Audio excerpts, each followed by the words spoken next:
Richard, thank you so much for joining us today on the Critic Show to talk about your brother and this great book that you've written. Well, my pleasure. Glad to be here. Now, when I look at your brother's biography, his passion, his intelligence, his commitment to his work, how he lived his life, I mean, it's an amazing story how things came about to design the USS Enterprise. But when you knew him like you did, I bet it wasn't surprising to you at all that he accomplished such big things like that. Well, no, I can think back to our childhood. We built model airplanes, and his planes were a little better designed than mine. The paint scheme was always superior. We flew kites, and his kites always flew higher than mine. He knew how to adjust the tail. So there was something about his visionary makeup that finally culminated in the design of the Enterprise. And, of course, Gene Roddenberry had made it very clear he didn't want anything on the Starship Enterprise to look anything like Buck Rogers or Flash Gordon. We read those magazines and threw them away. Big mistake. But anyway, we did grow up with those cartoons, and we're always excited about space. We had the opportunity when we lived in Niagara Falls, New York for 3 years to go over to the Science Museum in Buffalo, and that's where we really got exposed to the solar system. They had a great exhibit there, and I remember how excited Matt was about that fantastic exhibit of the solar system. Well, how did the meeting with Gene Roddenberry come about? Well, Matt, when he returned from flying B-17 bombers in World War II, he got a job at the Library of Congress as a 23-year-old aviation artist. And in those days, the Library of Congress would send their people out on special assignment. They sent him to Hollywood on a movie called Bombers B-52. That was one of Natalie Wood's first movies. And while he was doing that, Gene Roddenberry, who flew B-17 bombers in the Pacific, saw Matt's work and hired him to design a spaceship. So that's how it all came about. And, of course, they had the B-17 in common. They both, Matt was a co-pilot, and Roddenberry was a pilot in the Pacific. So that's the connection with Roddenberry. Wow, and well, like you said, when you look at the design of the Enterprise, I mean, you were kind of alluding to this just a moment ago. Mm-hmm. It's very unique. I mean, it's a break from the stereotypical spaceship designs, no rocket thrusts and whatnot. Right. And like you said, it's unique, but that's exactly what Gene Roddenberry wanted. Exactly. Oh, yes. In fact, there's been some comparison made on some of the features of the Enterprise. Some relationship to some of the components of a B-17, believe it or not. As a matter of fact, I've had some calls from some of the people in Hollywood connected with the Star Trek series, have asked me that very question. And Matt and I never discussed it, but now that I'm thoroughly familiar with the design of the 17, I can see some of those similar aspects, whether you're looking at the turrets, the shape of the wing structure, the tail structure, you can see some similarities there. So I'm sure that in the back of his mind, some of these features from the B-17 bomber finally ended up in the design of the Enterprise, believe it or not. I think of another iconic sci-fi series like Star Wars and what it took for Lucas to try to pitch a story about Wookiees and droids and spaceships, and people look at it and go, are you kidding me? And so nobody knew what Star Trek was going to be when this all came about. So when your brother got this kind of bizarre assignment to design a spaceship, what did you think of that assignment at the time? Well, at the time, I've received a postcard from my mother. I was traveling worldwide, and this postcard said, be sure to tune in, what was it, Tuesday? I'm trying to recall now, for your brother's, he's the art director on Star Trek. And, of course, I knew nothing at all about it. As a matter of fact, I will relate one story that I think our discussion leads up to this. Matt was one of the founding members of the American Society of Aviation Artists. And they have yearly forums at aviation museums. Matt and the forum had, in the year 2000, met at Arlington in the Dallas-Fort Worth area, the American Airlines Museum. And they had the opportunity to tour the Lockheed plant. Mm-hmm. And Matt's getting along in years, and that's a 1 mile long plant. He could no longer walk that mile, so he rode in a golf cart. And his partner in the golf cart was Sikorsky's son, Igor Sikorsky's son, who designed the helicopter. So they got well acquainted. When he stepped out of the golf cart, he was met by a representative of Lockheed. He said, "You're Matt Jefferies, the designer of the Enterprise?" He said, "Yeah." He said, "Well, you want it upstairs." And Lockheed was having, their employees were having a contest for their a painting contest, and they wanted him to judge the paints. And so Matt went upstairs, and they were all gathered around him in paint-splattered aprons, and he was making the judgment. A little man with a bow tie and a suit walked through the crowd, and he said, "You're Matt Jefferies, the designer of the Enterprise?" He said, "Yes." He said, "I want you to know it's because of your design of the Enterprise that I became an engineer."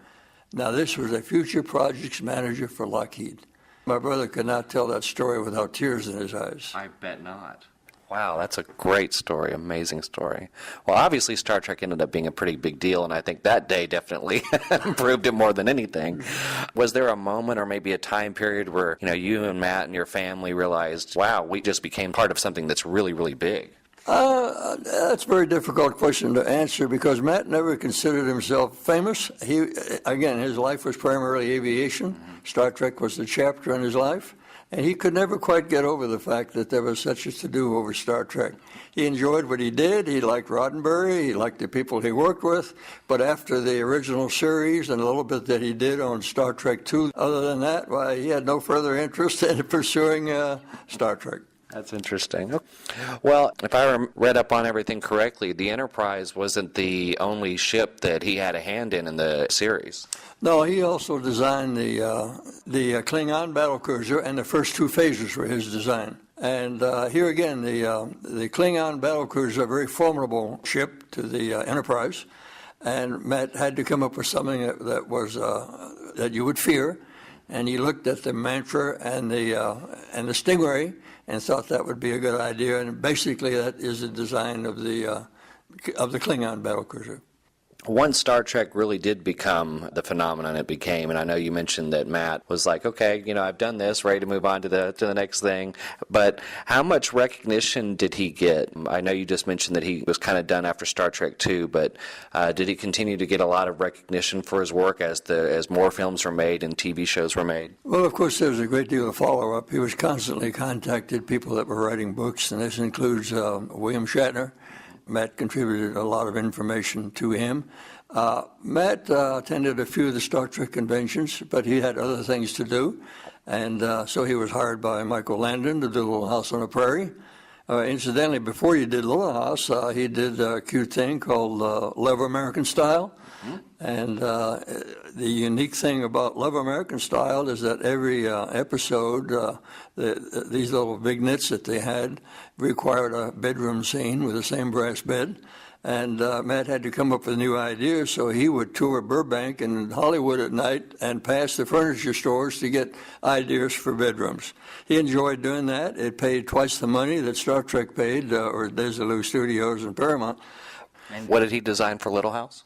Well, he was art director on Little House, so he designed hundreds of the sets, and he had some draftsmen working for him, but Matt did most of the sketches and most of the, as art director, for the entire 8-year series. Wow. What made you decide to write the book? Well, Matt passed away in 2003, and I flew out to Hollywood from Dallas, and I gave the eulogy in the church and in Hollywood, and the church was absolutely packed with CBS, Paramount people, aviation people, pilots, and there was a very large church, and I couldn't believe. And after giving the eulogy, I stepped outside of the church, and I was surrounded by a couple hundred Trekkies that could not get into the church, and the spokesman came to me and said, "Would you stop what you're doing and write your brother's life history?" Now, there were people in Hollywood. My reaction is, you got plenty of people in Hollywood that are writers. Why me? But Matt and I did have 18 years together. We were always very close. When he was 18 and I was 16, we joined the Virginia National Guard. There was a war in Europe. And after 2 years in the Guard, Matt went to the Air Corps. I went to Virginia Tech in mechanical engineering. After the war, on the GI Bill, I got my degree in mechanical engineering. It took me all over the world. And while I'm in Saudi Arabia and the Alaska Pipeline and other locations, Matt's out in Hollywood getting famous. Matt was born in 1921. I was born in 1923. And it's interesting, in 1921, we were Virginians. Yep. But my father, during that depression, found work in Hershey, Pennsylvania, and the power plant. We were born in Hershey, and that's why my mother used to say we were the sweet guys, because Matt and I were both born in Hershey, Pennsylvania. Yeah, well, what I was going to say is, you don't act like you're 88 either. I mean, you continue to travel. I mean, you've been traveling for a long time, and you've been able to go around and share the book and the legacy with people all over the world for some time now. Yes, again, Matt passed away in 2003, and I went to the Star Trek convention at the Experience in Las Vegas. And I called out there, and they said they had 350 books. And I thought, well, that may not be enough, so I rented an SUV and took another 300. Well, we sold all the books in 2 days. Then I went to Seattle to the Aviation Museum. And 2 days at the museum there, I did my spiel and sold quite a number of books. Lost my voice, and got back to Dallas and realized I had a cancer. And so I've been treated for lymphoma, and I'm in remission now. So I'm back to signing books again. But again, Matt and I were very close. With a great deal of love there in the family. There were 4 of us boys. I had 3 art director brothers. Matt was the elder. My younger brother, Phil, 2 years younger than myself, was art director on Butch Cassidy and the Sundance Kid. Really? And Grease. The Cowboys with John Wayne, and a great many other things. Nominated for the Academy Award twice. My brother John was art director on Matlock, and he did the entire Matlock series and a great many other things. I'm the sole survivor of the 4 boys, and so I've been blessed with good health. Yes, sir, and you're a fighter. Oh, absolutely. I've got another book to write.